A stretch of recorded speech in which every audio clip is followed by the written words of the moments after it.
Et puis après, il y a ceux qui vont vous dire, le Coran est un livre de développement personnel. Par exemple, dans le développement personnel, vous avez une technique qu'on appelle la visualisation. Est-ce que vous avez l'impression qu'aujourd'hui, de manière générale, la manière dont on récite le Coran, la manière dont on nous parle du Coran, ce qui s'écrit sur le Coran, ça nous rend conscients des problèmes qui nous entourent? C'est une question que je vous pose. Vous avez l'impression que oui? Moi, j'ai l'impression que non. J'ai l'impression qu'aujourd'hui, la manière dont on exprime notre religion, on est beaucoup axé sur le fiqh. Attention, moi, personnellement, je trouve que le fiqh, c'est passionnant, mais ça dépend comment on l'aborde. Mais aujourd'hui, j'ai l'impression qu'il y a une hypertrophie, il y a un tadakhum, c'est-à-dire tout ce qui touche autour de la jurisprudence, c'est beaucoup exagéré, on met la loupe et tout devient compliqué. Et les musulmans, ils ont plein de questions obscures sur les poils, les trucs, les machins, les toilettes, plein de questions, ça va très loin. Alors qu'en vérité, parfois, quand tu vas voir vraiment quelqu'un qui maîtrise le fiqh, il va te simplifier les choses et il va te dire non, tu vas trop loin, arrête avec cette manière de réfléchir. Dans le Coran, vous allez trouver que 8% des versets qui sont en rapport avec le halal, le haram, des sentences légales, etc. Ça veut dire 92% du Coran, c'est pas du halal et du haram. Donc si le musulman dans sa tête, lui, l'islam et le Coran, c'est que du halal et du haram, il passe à côté de 92% du Coran. Vous imaginez la gravité? Iqra. Et lis, c'est pas simplement la lecture. Parce que le prophète savait pas lire. Et Iqra était descendu à une époque où on trouvait pas de livres. Iqra, c'est la lecture, mais c'est aussi le fait de parcourir le monde, partir à la découverte du monde et chercher dans la création divine les signes de la grandeur d'Allah. Donc maintenant, la question que j'aimerais qu'on se pose ensemble, c'est comment interagir avec le Coran. Et on s'aperçoit que l'uslub al-lughawi, c'est-à-dire la langue, le style linguistique qui est utilisé lorsque le Coran est révélé à la Mecque, les thématiques traitées ne sont pas les mêmes que celles qui vont être utilisées par Allah lorsque le Coran va être révélé à Médine. Pourquoi? Parce que le Coran, il s'est adapté au contexte du prophète. Et on parle de Al-Qur'an al-Makki ou Al-Qur'an al-Madani, les versets révélés à Médine et les versets révélés à la Mecque. Ça veut dire que le Coran, il s'est adapté en fonction du contexte prophétique. Parce que le Coran, c'est un livre qui a vocation à être vivant. C'est déroutant ce que je dis. Mais parfois, pour comprendre quelque chose, on a besoin d'être dérouté. Donc la question, elle est, comment nous aussi, on peut suivre la méthodologie du prophète pour nous servir du Coran comme une nourriture qui va donner vie à notre âme, qui va constamment renouveler notre foi dans notre cœur, d'accord, et la rendre vivante et épanouie.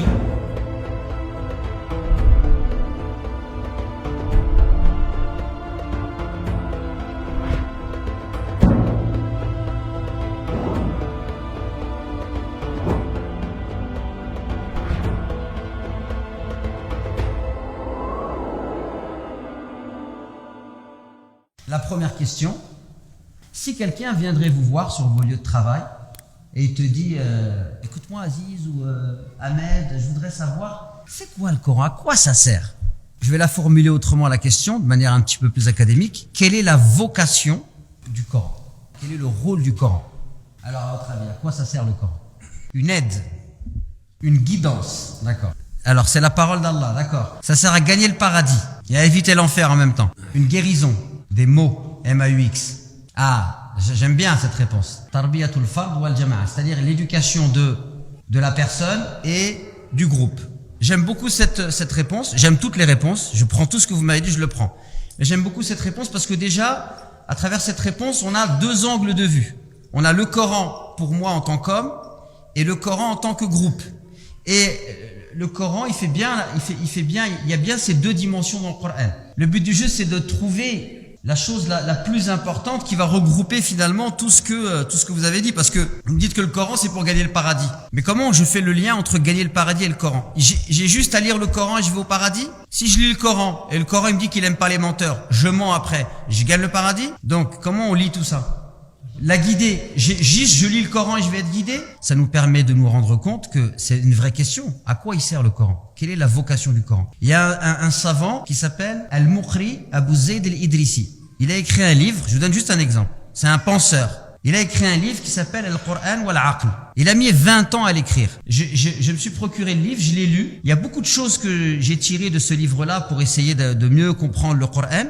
Il y a des passages dans son livre, aujourd'hui encore, je m'interroge. Je suis pas sûr de les avoir bien compris. Et il y a même certains, je pense ne pas les avoir compris. D'ailleurs, je rêve de pouvoir le rencontrer, de lui poser des questions. Mais vous imaginez, regardez, un savant, un chercheur, un penseur, il a écrit un livre, il a mis 20 ans à l'écrire, subhanallah. C'est bien qu'il y a des questions qui sont profondes. Et on doit se poser ces questions-là. Et justement, moi j'essaierai de vous donner une réponse simple, mais Inch'Allah qui sera nourrissante pour vous. Alors, si je voudrais maintenant moi répondre à cette question de la vocation, je prétends pas que ma réponse, c'est la bonne réponse, mais je pense que c'est une des réponses. Et cette réponse-là, elle permet d'enrichir notre manière de voir le Coran. Vous avez parlé du paradis, je suis d'accord. Vous avez parlé de la guidance, je suis d'accord. Mais je dirais que la vocation du Coran, c'est de permettre à l'homme de se réformer pour qu'il puisse réaliser le projet du Coran sur terre. Et on appelle ça le khilafa. Et vous savez que dans le Coran, dans par exemple Surat al-Baqarah, tout de suite il est évoqué cette question de le khilafa. Et le khilafa c'est quoi? C'est que l'homme quand il vient sur terre, il est responsable. Mais sa responsabilité elle n'est pas simplement individuelle, c'est-à-dire moi est-ce que je fais avec Allah? Elle est aussi collective. On doit ensemble s'entraider. Et d'ailleurs, est-ce que dans ce projet-là, les non-musulmans, ils rentrent avec nous ou pas? Bien sûr, les non-musulmans. Si on trouve des non-musulmans qui veulent la justice, qui respectent les libertés, on a le devoir de s'allier avec eux pour faire émerger une civilisation, un projet de société qui aurait pour objectif de faire régner la justice, la liberté, la fraternité. Là, on pourrait appliquer Maqasid Sharia. D'accord? Vous savez qu'il y a beaucoup de savants qui nous disent aujourd'hui que Maqasid Sharia, c'est pas que les 5, il y en a plein d'autres. La sécurité, c'est là, ça fait partie de Maqasid Sharia, d'accord? L'entraide, le respect des droits humains. Donc, le livre d'Allah, oui, c'est un guide. C'est un guide pour que je me permette de me réformer. Mais une fois que je suis réformé, alors je peux réformer la terre. Et d'ailleurs, vous avez un grand savant tunisien qui est mort en 1973, qui s'appelle Mohamed Tahar ibn Ashur, qui a écrit un tafsir du Coran, et surtout qui s'est beaucoup intéressé à la Sharia. Et il te dit, en fait, le but de l'islam, c'est quoi? C'est de réformer l'homme, parce que l'homme, il doit réformer la terre. D'accord? Donc la vocation du Coran, c'est quoi? C'est de nous rendre meilleurs pour que nous, on puisse après avoir un impact positif sur terre. On peut se poser la question de savoir, aujourd'hui, est-ce que nous, on est en accord avec ça?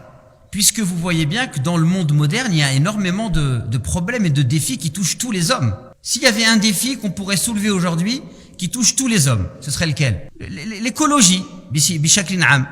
Il a raison le frère, le changement climatique, de manière générale, tout ce qui touche à l'écologie. Ce sont des problèmes extrêmement sérieux et très importants.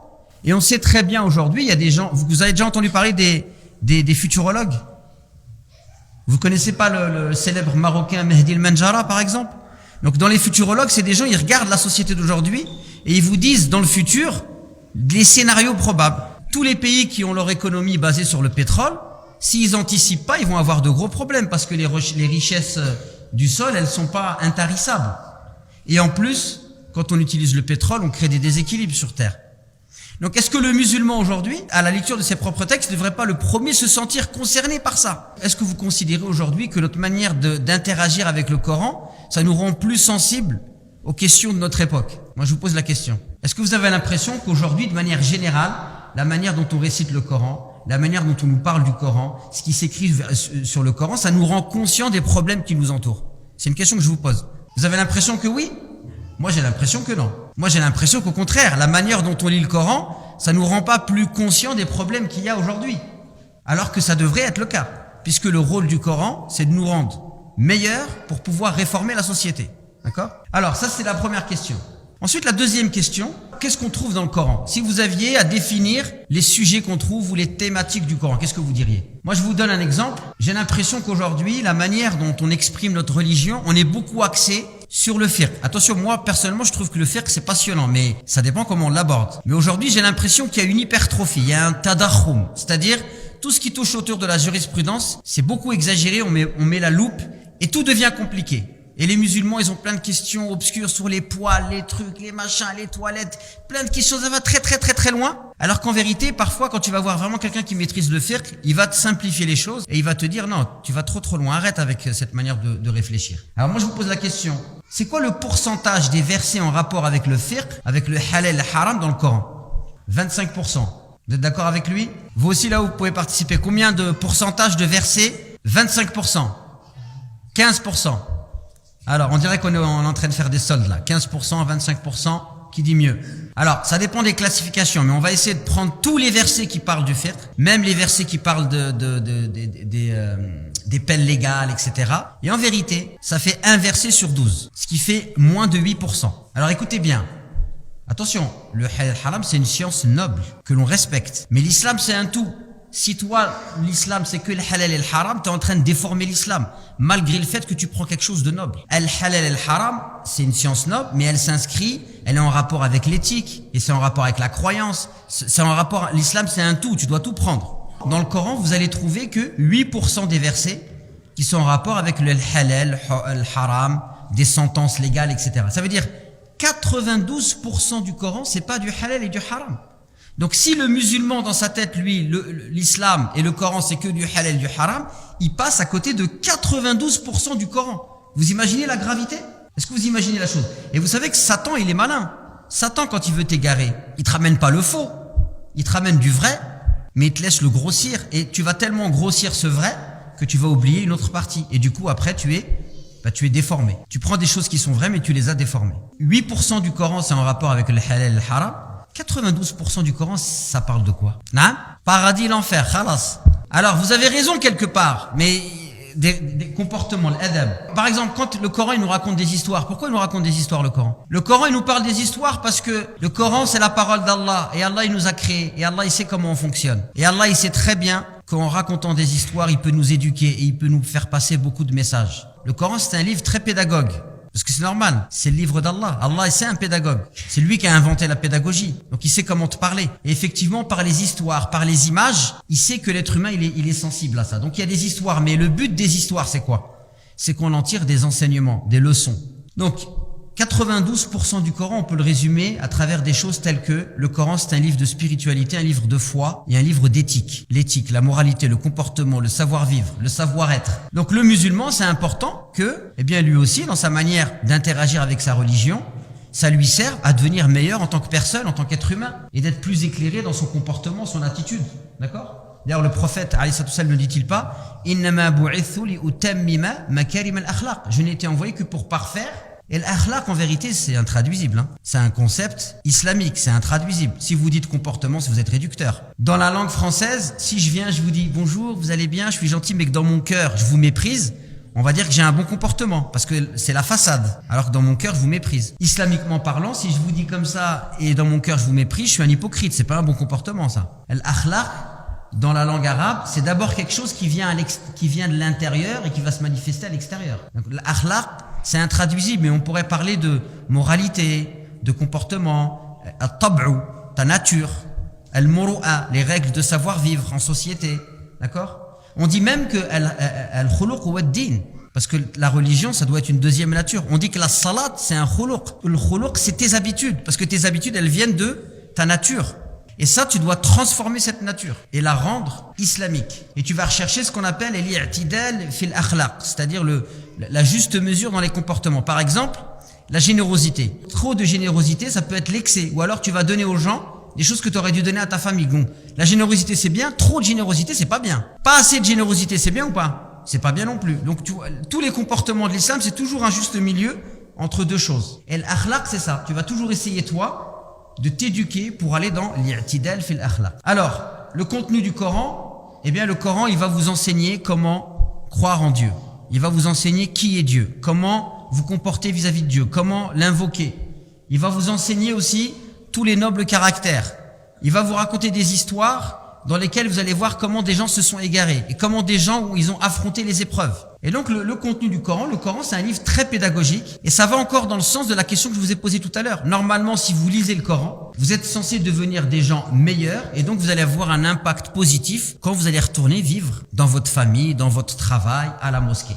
Et si vous regardez bien, tout l'islam, il est comme ça. Quand on fait la prière, on est aligné, on suit un processus, c'est codifié, il y a quelqu'un qui est devant nous, qu'on doit suivre, on peut pas le devancer. Pourquoi? Parce que tout ça, ça rentre dans l'éducation que l'islam veut nous donner, c'est-à-dire des gens qui savent vivre en société de manière organisée et ordonnée. Et tout ça, ça rentre dans l'esprit, d'accord? Dans ruh al-sharia, ou ruh al-islam, ou ruh al-Qur'an, ce que vous voulez. Ça rentre dans l'âme, l'esprit du Coran, de l'islam et de la sharia. Tout ce que vous allez trouver dans le Coran est lié, il y a une cohérence et ça va dans le même sens. Ça va dans le fait de permettre à l'homme de s'élever, de grandir et de s'éduquer, de tirer profit des histoires qui se sont passées, de voir comment ceux qui se sont égarés, ils se sont égarés. Et pourquoi ils se sont égarés? Et quel a été leur sort? Et ceux qui ont réussi, pourquoi ils ont réussi? Qu'est-ce qu'ils ont fait? Et quel a été leur sort? Afin que nous aussi on puisse tirer des enseignements pour faire quoi? Pour les vivre aujourd'hui. Et pour impacter la société aujourd'hui avec cette sagesse coranique. Est-ce que vous savez que dans le classement des 10 premières universités dans le monde, les 2 premières, elles sont musulmanes. La première université dans le monde, 859 de l'ère chrétienne, c'est Al-Qarawiyyin à Fès. Et cette université a été fondée par une femme, Fatima al-Fihriya. Dans cette université, en fait, il y a la mosquée et il y a l'université qui est collée à la mosquée parce qu'à l'époque, la mosquée, c'est pas comme nous on se le représente aujourd'hui dans notre tête. La mosquée, c'est un endroit de prière, mais c'est aussi un endroit de science. Où on peut vous y apprendre les mathématiques, la philosophie, l'astronomie. Vous allez y trouver également la rhétorique, vous allez y trouver l'astronomie, toutes les sciences qui étaient connues à l'époque. Les musulmans, c'était important pour eux d'avoir des bibliothèques avec des livres. À une époque où on ne trouvait pas des livres dans l'Europe. La mosquée de Cordoue, il y avait 400 000 manuscrits. On dit qu'il n'y avait pas autant de manuscrits dans toute l'Europe qu'il y avait dans la mosquée de Cordoue. Et donc, la deuxième université, c'est laquelle? C'est l'université d'Al-Azhar, Fil Qahira, en Égypte. Ça, c'est attesté par l'UNESCO. Les 2 premières universités créées dans le monde, elles sont musulmanes. Alors, eh bien ça, c'est pas étonnant. Pourquoi? Parce que les premiers musulmans, ils étaient influencés par le Coran. Et le premier verset qui a été révélé par le Coran, c'est quoi? Iqra. Et lis, c'est pas simplement la lecture. Parce que le prophète savait pas lire. Et Iqra était descendu à une époque où on ne trouvait pas de livres. Iqra, c'est la lecture, mais c'est aussi le fait de parcourir le monde, partir à la découverte du monde et chercher dans la création divine les signes de la grandeur d'Allah. C'est-à-dire, si vous méditez la création, qu'est-ce que vous allez trouver? Des ayats. Il y a des versets coraniques et des versets dans l'univers. Le monde est un livre. Et les musulmans, ils ont développé cette idée, le monde est un livre. Aujourd'hui, on appellerait ça le biomimétisme, par exemple, ou l'économie de la connaissance. Et vous savez que l'idée que le monde est un livre, cette idée-là, elle va être amenée par les musulmans en Andalousie et elle va être reprise par les Européens. C'est ce qui va donner naissance à la Renaissance. Vous connaissez Léonard de Vinci? Léonard de Vinci, c'est pas un peintre. La peinture, c'était un hobby secondaire pour lui. C'est un ingénieur de la Renaissance. Et à l'époque, c'était la pluridiscipline. Quelqu'un, il s'intéressait à tout. Et il compilait tout dans les livres, il étudiait tout. Et d'ailleurs, Léonard de Vinci, on dit que sa grande spécialité, c'était la balistique. D'accord? Donc, cette idée de s'intéresser à la connaissance, de s'intéresser au monde, c'est une idée qui est pleinement coranique. Et vous pouvez voir que beaucoup de grands savants musulmans, ils avaient des connaissances dans le Sharia, ils avaient connaissances dans quoi? Dans les sciences mondaines. Et c'est pas du tout incompatible. Et d'ailleurs, même, beaucoup disent que lorsque les musulmans ont voulu fractionner le savoir et ils ont voulu enfermer les savants de la Sharia que dans la Sharia, ça a été le début de la chute. Rappelez-vous que le Coran, c'est un livre, donc, dans son contenu, qui nous demande de nous intéresser au monde qui nous entoure. Par exemple, aujourd'hui, on entend parler du développement personnel. Vous entendez parler du développement personnel. Et les musulmans, tout de suite, ils veulent se classifier en disant c'est bien, c'est mal. C'est une très mauvaise approche. Le développement personnel, on n'a ni à dire que c'est bien ou c'est mal. Il faut l'étudier, le comprendre. Et ce qu'il y a d'intéressant, il faut le prendre. Et ce qu'il y a de contraire à nos principes, eh ben, il faut le corriger ou le réfuter. C'est comme ça qu'on va avancer. Et puis après, il y a ceux qui vont vous dire le Coran est un livre de développement personnel. Mais non, c'est réduire le Coran que de dire ça. Mais par contre, c'est vrai que si tu as des connaissances du développement personnel, de ses principes, de quelques techniques, et que tu vas lire le Coran, tu vas dire subhanallah, le Coran, il était très en avance. Par exemple, dans le développement personnel, vous avez une technique qu'on appelle la visualisation. On te dit de visualiser des choses, et quand tu visualises des choses, qu'est-ce qui se passe? Ton cerveau les intègre, les imprègne, et vous savez que le cerveau ne fait pas la différence entre ce qui est réel et pas réel. Ça veut dire, par exemple, si je vous demande de fermer les yeux et d'imaginer que vous êtes en train de boire une citronnade très acide, vous allez ressentir dans votre corps le fait que vous êtes en train de boire cette citronnade. Parce que le cerveau, il fait pas de différence entre ce qui est réel et irréel. D'accord? Et donc, vous voyez dans le Coran qu'on nous demande beaucoup de visualiser. On nous parle du paradis, de ses délices, on nous parle de l'enfer. Et donc, quelque part, Allah, à travers ces exercices, à travers ces versets où il nous donne des descriptions, il nous invite à développer des images qui vont nous motiver à aller vers le paradis en pratiquant les actes du paradis et à délaisser les actes de l'enfer. d'accord, à visualiser l'enfer pour s'en écarter. Pareil, et on peut faire ça pour toutes les sciences, la sociologie. La sociologie, c'est une science humaine. Comme toute science humaine, elle a des bonnes choses et des choses qui sont réfutables. Eh bien, si vous allez lire le Coran avec un livre de sociologue, vous allez avoir des choses extraordinaires. D'accord? Donc le Coran, c'est un livre qui englobe les autres savoirs. Donc il ne faut pas le réduire à un savoir. Mais par contre, on a le devoir de le confronter à tout ce qui se fait aujourd'hui. Par exemple, qu'un neuroscientifique puisse lire le Coran et nous faire des déductions qui nous prouveraient que le Coran c'est vraiment extraordinaire, il ne faut pas s'en priver. D'accord? Donc on a le devoir aujourd'hui d'avoir cette ouverture. Mon seul objectif, c'était de parler du Coran et de vous montrer comment le Coran, c'est un livre extrêmement riche, extrêmement puissant, et comment en fait aujourd'hui on a tous besoin d'améliorer notre relation et notre interaction avec le Coran. Donc maintenant la question que j'aimerais qu'on se pose ensemble, c'est comment interagir avec le Coran. Aujourd'hui, alhamdoulilah, on a un héritage du passé qui est encore là, qui fait que les musulmans ils sont quand même encore accrochés au Coran. Par exemple, tous les jours en France, il y a des gens, ils sortent et ils ont appris le Coran par cœur en maîtrisant l'art et la manière de le réciter. Ça, c'est un bon signe. Ça veut dire que le Coran, il continue de s'apprendre par cœur en préservant la manière de le réciter. C'est très bien ça, d'accord? Mais ça, c'est une manière d'interagir avec le Coran. Il y a d'autres manières qu'on doit aussi développer. Moi, je ne suis pas quelqu'un qui veut opposer les choses. Ceux qui font du hifd, moi, je les respecte. Et je les aime et je trouve que c'est un travail noble. Et je veux pas réduire leur travail, bien sûr. Mais par contre, je dis que ça, c'est un travail et il y a d'autres travails qu'il faut ajouter à cela. Il y a des démarches encore qu'on doit rajouter à cela. Déjà, j'aimerais rappeler que le Coran, il a été révélé pendant 23 ans. Ça veut dire que nous, aujourd'hui, si on réduit le rapport qu'on a avec le Coran avec la question du hifz, on pourrait être réducteur. On veut dire comme ça, je te propose une école pour apprendre le Coran en 23 ans. Tu vas me dire, elle est nulle ton école. Hadouk, en 1 an, tu apprends le Coran. Pourtant, la meilleure école d'apprentissage du Coran, le directeur c'est Allah et l'élève, il n'y en a qu'un seul, c'est le prophète. Et ça a duré 23 ans. Est-ce que Allah, il ne pouvait pas donner tout le Coran au prophète en une nuit, lui faire apprendre par cœur en une nuit, la nuit du destin? Il aurait pu faire ça, Allah. Mais Allah, il n'a pas voulu que ce soit fait ainsi. Allah, il a voulu que le Coran il soit révélé en 23 ans. Si on prend 23 ans, d'accord, on divise 6236 versets. C'est le nombre de versets contenus dans le Coran. Alors suivant les riwayat, c'est pas le même nombre, mais c'est 6230. On va dire 6236, d'accord? En 23 ans, ça fait combien? Ça fait 271 versets. Ça fait que ça fait même pas un verset par jour. Autre chose, vous pouvez voir aussi que le Coran, on a dit 6236 versets. Mais le prophète, il a vécu 13 ans à la Mecque et 10 ans à Médine. Et on voit, subhanallah, regardez, écoutez bien, 66% du Coran, il est révélé à la Mecque. Et 33% est révélé, c'est approximatif, 33% est révélé à Médine. Et on s'aperçoit que l'uslub al-lughawi, c'est-à-dire la langue, le style linguistique, qui est utilisé lorsque le Coran est révélé à la Mecque, les thématiques traitées ne sont pas les mêmes que celles qui vont être utilisées par Allah lorsque le Coran va être révélé à Médine. Pourquoi? Parce que le Coran, il s'est adapté au contexte du prophète. Et on parle de Al-Qur'an al-Mekki ou Al-Qur'an al-Madani. Les versets révélés à Médine et les versets révélés à la Mecque. Ça veut dire que le Coran, il s'est adapté en fonction du contexte prophétique. Parce que le Coran, c'est un livre qui a vocation à être vivant. Il faut que nous aussi, on considère que le Coran, il vit. C'est un être vivant. Il vit, il est vivant.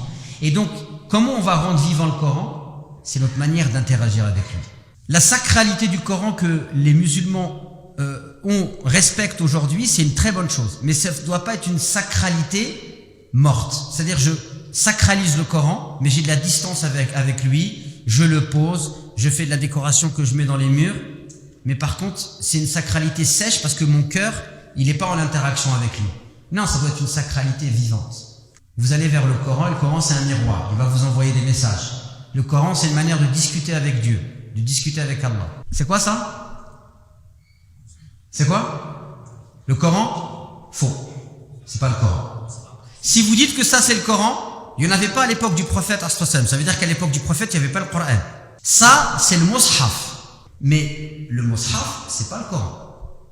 Le Mushaf c'est le livre dans lequel on a rassemblé les versets du Coran. Et je pense qu'aujourd'hui, Les musulmans, ils ont développé un rapport avec le mushaf, mais on a délaissé le rapport avec le Coran.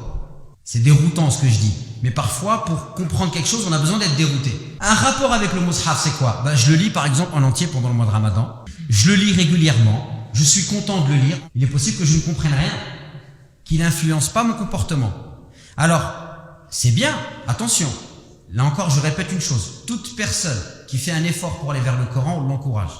Même si c'est que l'écoute, sans comprendre, même si c'est que la lecture, sans comprendre, c'est un début, c'est une étape qui est intéressante. Mais si vous vous en tenez que là, et vous pensez que vous avez développé un rapport avec le Coran, vous vous trompez. Le Coran, il devient Coran à partir du moment où il est récité dans un cœur. C'est-à-dire que quand vous prenez le mushaf, et que vous prenez un verset, et que vous le récitez dans votre cœur, c'est à ce moment-là qu'il devient Coran. Sinon, il n'est pas Coran, il est mushaf. Est-ce que vous faites la différence? Donc le Coran, c'est un livre qui a été descendu pour être lu. Et c'est pas n'importe quelle lecture. Et je vais vous l'expliquer maintenant. Donc notre objectif là, et c'est sur ça qu'on va terminer, c'est d'essayer de comprendre quelle méthode très très simple on peut appliquer pour développer un lien fort avec le Coran. Et dépasser le cadre du mushaf. D'accord? Pour faire cela, tout simplement, il faut suivre le mode d'emploi qui a été donné par le Coran. Et le Coran, il nous a donné un mode d'emploi pour établir une relation forte avec le Coran. Et Allah, il est tellement sage il nous a dit que ce mode d'emploi, c'est le mode d'emploi que le prophète, il a employé. Donc la question, elle est, comment nous aussi, on peut suivre la méthodologie du prophète pour nous servir du Coran comme une nourriture qui va donner vie à notre âme, qui va constamment renouveler notre foi dans notre cœur, d'accord, et la rendre vivante et épanouie. La méthodologie du prophète, qu'est-ce que c'est? C'est d'abord la lecture. Le Coran, si tu as le choix de lire un verset par jour, ou pendant un mois tu lis tout le Coran, le mieux c'est que tu lises un verset par jour. Mieux vaut lire un peu tous les jours que des grosses quantités et puis s'arrêter. Lisez ce que vous pouvez tous les jours, mais par contre en prenant une bonne posture. Silence, coupez-vous, vous n'avez rien à faire, et même si c'est 5 minutes, mais pendant 5 minutes, corps et âme, vous êtes dédiés à cette lecture. Et vous lisez le Coran à ce moment-là, comme si Allah il est en train de vous parler. On va aller encore plus loin. Vous lisez le Coran à ce moment-là et vous considérez qu'Allah il est en train de vous révéler ses paroles.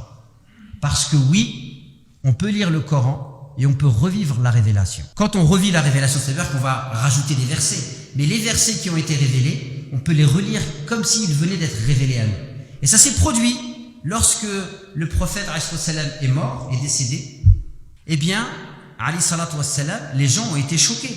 Et l'un des personnages qui a été choqué, c'est Omar. Il n'a pas voulu accepter. Et à ce moment-là, Abu Bakr as-Siddiq est arrivé, il a récité un verset. Et Omar, qu'est-ce qu'il a fait? Il est tombé sur ses genoux. Pourquoi? Parce qu'il vient de revivre la révélation de ce verset.